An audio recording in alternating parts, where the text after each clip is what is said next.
சன்லேண்ட்ல சமைச்சா சக்தி தானா வரும். பட்டுன்னா பச்சை பாஸ் தான். காஞ்சிபுரம் பச்சை பாஸ் சில்க்ஸ். அது போல் நம்ம வீட்டில் எதுவுமே இல்லைன்னா கூட பரவாயில்ல, தினசரி வீட்டில் வந்து காலையில் சாயந்தரம் பிரம்ம முகூர்த்தத்தில் ஏற்றுற விளக்குக்கு ரொம்ப பவர் அதிகம். அந்த அம்பாள் வந்து பித்து பிடிச்சி அங்கே மலையனூரில் ஆலயம் கொள்றதுக்கு முன்னாடி அவங்களுக்கு யாரெல்லாம் உதவியாக இருந்தாங்க அப்படின்ற அது ஒரு பெரிய வரலாறு. அதில் அவங்க வரும்போது அவங்க எல்லாரையும் அந்த அம்பாள் வந்து பிள்ளையாக எடுத்துக்கிட்டாங்க, பரிவார தெய்வமாக. ஊர்லேருந்து புத்துமண் எடுத்துகிட்டு வந்து என் கையால் சிலை செஞ்சு எனக்கு தெரிஞ்ச உருவம் செஞ்சேன். அது இன்றைக்கும் நம்ம ஆலயத்தில் வந்து அந்த மூலையில் வச்சுருப்பேன். ஒரு கம்பீரம், ஒரு அந்த பெண்மைன்றது இருக்காது. அந்த அம்மா ஆண்மையோட தான் அந்த இடத்துல அதிகமாக இருப்பாள். பார்க்கும் அந்த முகமே பார்த்திங்கன்னா ஒரு பெண்ணுக்கான முகம் இருக்காது.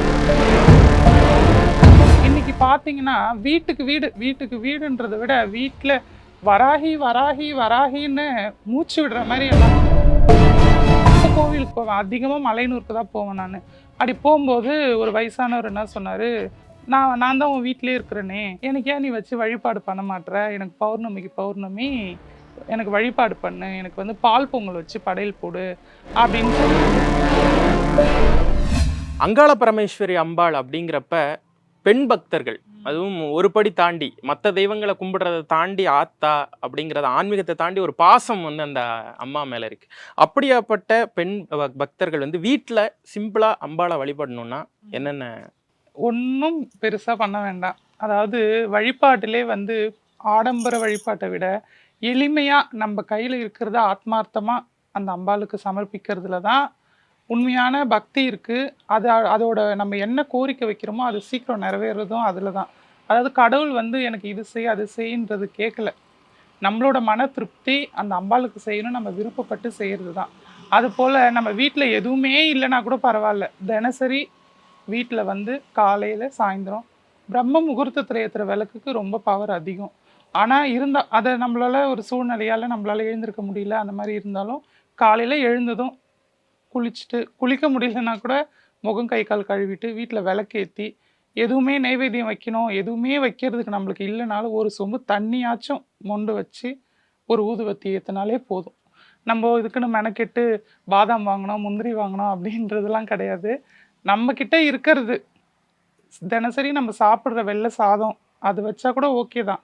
அப்படி இல்லை எனக்கு அதுக்கு கூட டைம் இல்லை அப்படின்றவங்க நம்ம குடிக்கணும் தண்ணி, அந்த தண்ணி ஒரு சொம்பு சுத்தமான தண்ணி வச்சு நைவேத்தியம் பண்ணாலே போதும். அங்காள பரமேஸ்வரி அம்மன் அப்படிங்கிறப்ப பரிவார தெய்வங்கள் நம்ம வந்து பார்க்குறோம். பரிவார தெய்வங்கள் என்னென்ன தெய்வங்கள் வழக்கமாக அங்காள பரமேஸ்வரி அம்மன் ஆலயத்தில் இருக்கும், அவங்களுடைய சிறப்பு என்ன? அதாவது பார்த்தீங்கன்னா அந்த அம்பாளுக்கு வந்து பரிவார தெய்வங்கள் பார்த்தீங்கன்னா பாவாடராயன், முனீஸ்வரன், இருளப்பன், காத்தவராயன், கருப்பன், இவங்க எல்லாருமே வந்து அங்காளிக்கு வந்து பரிவார தெய்வங்கள்.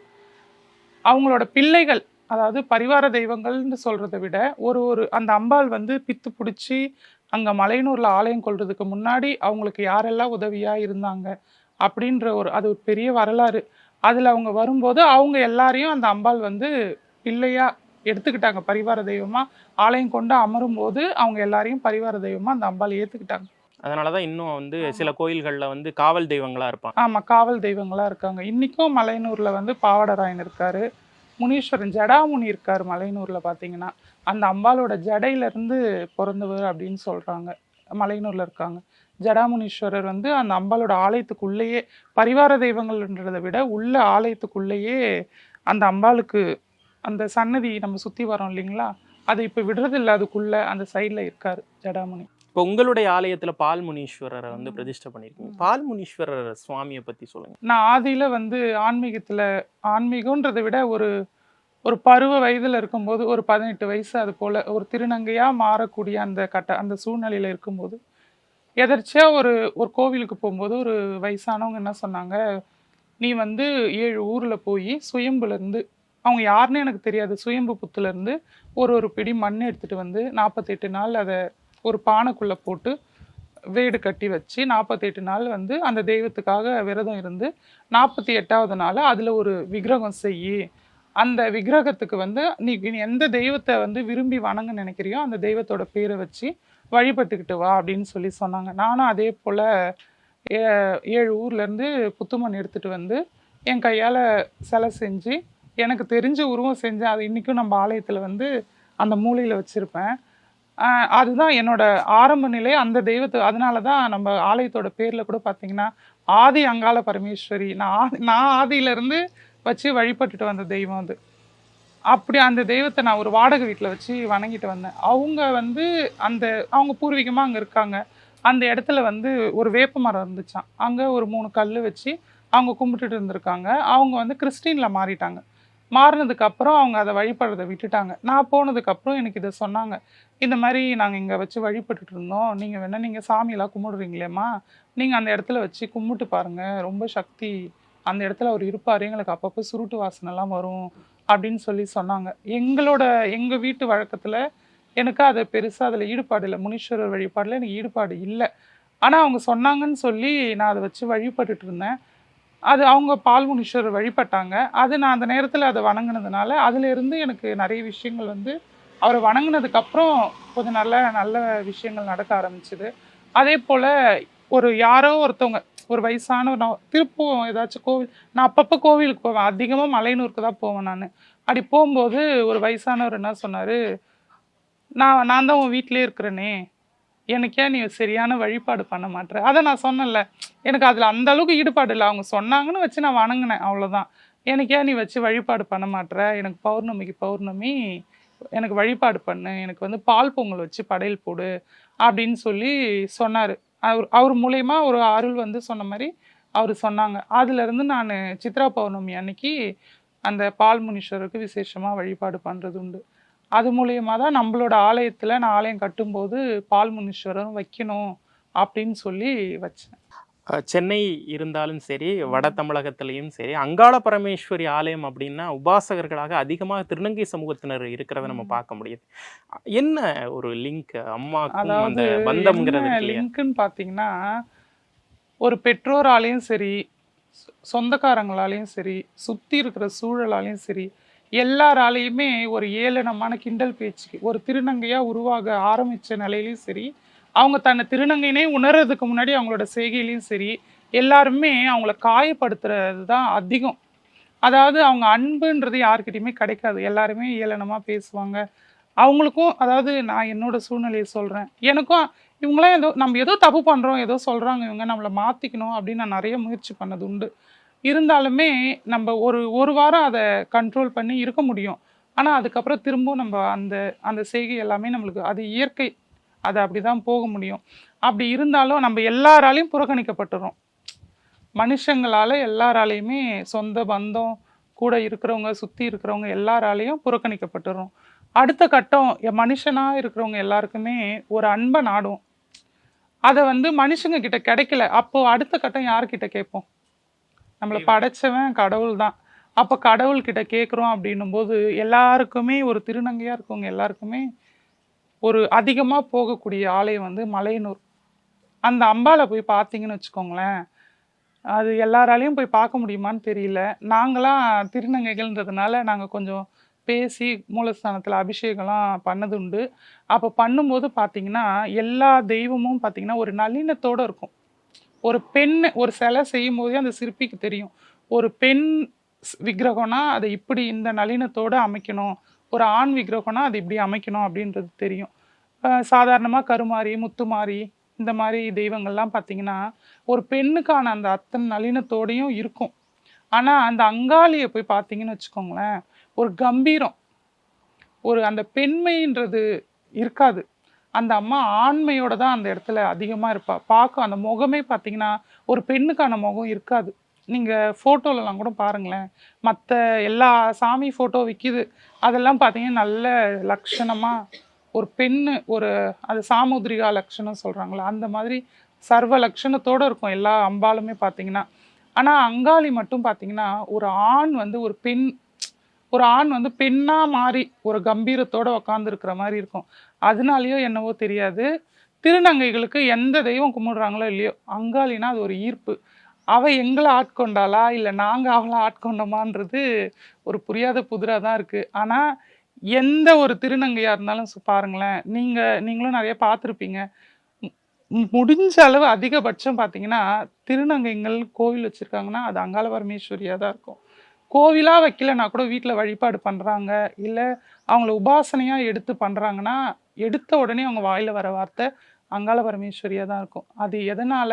அது அம்பாளோட சித்தம் தான் சொல்லணும். அந்த அம்பாள் வந்து அதாவது நிராயுத பாணியா எந்த எந்த ஒரு அன்புமே இல்லாம, யாரோட ஆதரவுமே இல்லாம, வாழ்க்கையில தனிச்சு இருக்கிறதுனாலயோ என்னவோ, அந்த அம்பாளுக்கு எங்க மேல ஒரு ஈர்ப்பு. அதான் சொல்ல முடியும். வேற வார்த்தை இல்ல. இன்னைக்கு நிறைய பிரச்சனைகள் இருக்கு மக்களுக்கு. எந்த மருந்தை குடிச்சா பித்தம் தெளியுங்கிற மாதிரி தீர்வுகளை நோக்கி ஓடுறாங்க. அது தப்பான இடங்கள்லையும் போய் முடியறாங்க. மந்திரவாதிகள்கிட்ட பணத்தை இழக்கிறாங்க.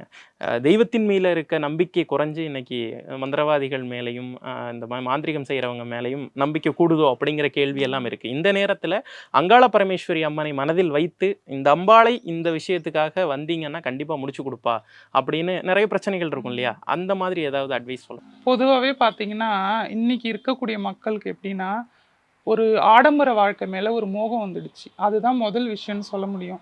ஏதாவது இந்த கோவிலுக்கு போனா இப்ப எனக்கு ஒரு பிரச்சனை இருக்கு. இந்த கோவிலுக்கு போனா நாளைக்கே சரியாயிடுமா? இந்த கோவிலுக்கு போனா இன்னைக்கே சரியாயிடுமா? இந்த கோவிலுக்கு போனா ஒரு வாரத்துல சரியாகுமா? அப்படின்னு எங்க போனா உடனே தீர்வு கிடைக்கும் அப்படின்றது எல்லாருக்குமே இருக்கிற ஒரு ஆசை.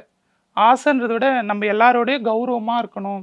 நீயா நானா போட்டி போட்டு அந்த மாதிரி ஒரு உலகத்துல தான் நம்ம வாழ்ந்துகிட்டு இருக்கோம்.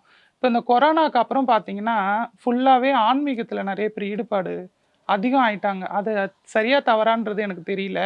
அது ரொம்ப அதிகமா முத்திடுச்சு. அதுதான் உண்மை. இப்போ பார்த்தீங்கன்னா, உதாரணமா சொல்லணும்னா வராகி வழிபாடு.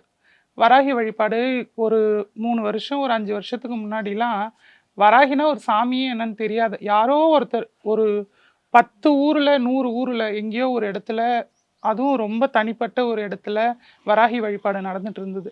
இல்லாட்டி சப்த கன்னியர்ல ஒரு அந்த சாமியா மாதிரி சப்த வச்சிருப்பாங்க. கன்னியர்ல இருப்பாங்க. அதுவும் சப்த கன்னியர்ல வந்து 2 விதம் இருக்கு. சப்த கன்னியர்ன்றது வேற, சப்த மாதர்கள்ன்றது வேற. சப்த கன்னியர்ன்றவங்க வந்து வாழ்ந்து, அதாவது கன்னியா இறந்தவங்க கன்னி அவங்க.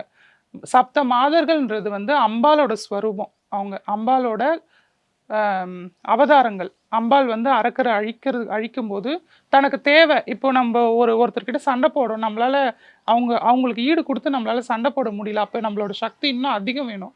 அப்போ நம்மளுக்கு ஒருத்தரை உருவாக்குறோம். அப்போ அந்த அம்பாலோட சக்தியில இருந்து உருவாகி வந்தவங்க தான் சப்த மாதர்கள்.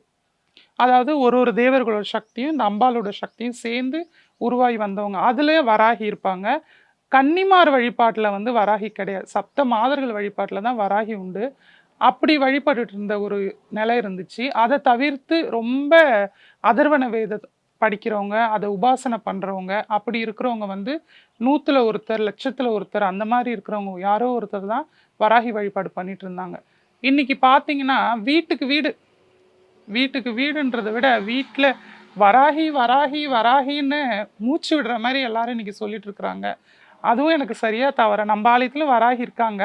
அதை நான் சரியா தவறான்ற விவாதத்துக்குள்ள போல. அது போல எதை தின்னா நம்மளுக்கு எல்லாம் சரியாயிடணும், கோடீஸ்வரராகவே இருக்கணும் அப்படின்னு எல்லாருமே எதிர்பார்க்குறாங்க. அதாவது உலகத்துல பார்த்தீங்கன்னா எல்லார்கிட்டையும், இப்போ நீங்க இருக்கீங்க, நான் இருக்கேன், இவ்வளோ உலகத்துல எல்லாரும் இருக்காங்க, எல்லார்கிட்டையும் 1 கோடி இருந்துடுச்சுன்னா இதுல ஏழையும் கிடையாது, பணக்காரனும் கிடையாது, யாருமே கிடையாது. அப்போ யாரும் விவசாயம் பண்ண மாட்டாங்க, யாரும் எந்த வேலைக்குமே போக மாட்டாங்க இல்லைங்களா? அப்போ கடவுள் வந்து ஒன்று படைச்சிருக்கிறாருன்னா எல்லாமே அந்த நியதிப்படி தான் நடக்கும். எல்லாரும் சமமா இருந்துட்டா எந்த ஒரு இதுவுமே கிடையாதுங்களே, ஏற்றத்தாழ்வு எதுவும் கிடையாது. யாரும் போய் பசிக்கு போய் சாப்பாடு தேட மாட்டாங்க. எல்லாருக்கிட்டையும் தான் 1 கோடி இருக்கே, ஏன் எல்லாத்தையும் போய் தேடி போகணும்? அந்த மாதிரி சூழ்நிலை ஆயிடும். நம்ம இன்னைக்கு இந்த ஜென்மத்துல நம்ம பிறந்து இவ்வளோ கஷ்டத்தை நம்ம அனுபவிக்கிறோம்னா அதுக்கும் ஒரு காரணம் இருக்கும். நான் கஷ்டமே நீங்க இப்படிதான் சொல்லுவீங்க, நான் கஷ்டமே தான் பட்டுன்னு இருக்கேன் பிறந்ததுல இருந்து அப்படின்னா, நம்ம கஷ்டப்படுறோமே அப்படின்னு நம்ம கலங்கக்கூடாது. நம்ம கஷ்டப்படுறோம் அப்படின்னா நம்ம ஒரு இடத்துக்கு பக்குவமா ஆகிறோம், அடுத்த ஸ்டேஜுக்கு நம்ம பக்குவமா ஆகிறோம் அப்படிதான் நினைக்கணும். எந்த தெய்வத்துக்கிட்ட போனாலும் நம்ம வேண்டுறோம், அது அந்த இடத்துல அன்னைக்கே நடந்துருமானா கிடையாது. அதாவது முதல்ல முழு நம்பிக்கை வேணும். ஒரு தெய்வத்தை நம்பி போறோன்னா, அம்மா தாயேன்னு அந்த அம்பாலோட காலை நம்ம பிடிக்கிறோன்னா, அவன் நினைப்பா, இவன் நம்ம காலை இருக்க பிடிச்சிருக்கிறானா, ஏதோ சும்மா தொட்டிருக்கிறானா அப்படின்னு பார்ப்பா. அப்போ என்ன பண்ணுவா, நம்மள உழுக்குவா, போட்டு உதறுவா, தட்டுவா. அப்போ நம்ம என்ன பண்ணுவோம், ஐயோ என்ன அந்த கோயிலுக்கு போனோன்னே இவ்வளோ கஷ்டமாக வருது அப்படின்னு நம்ம அதை கைவிட்டுருவோம். அது தவறு.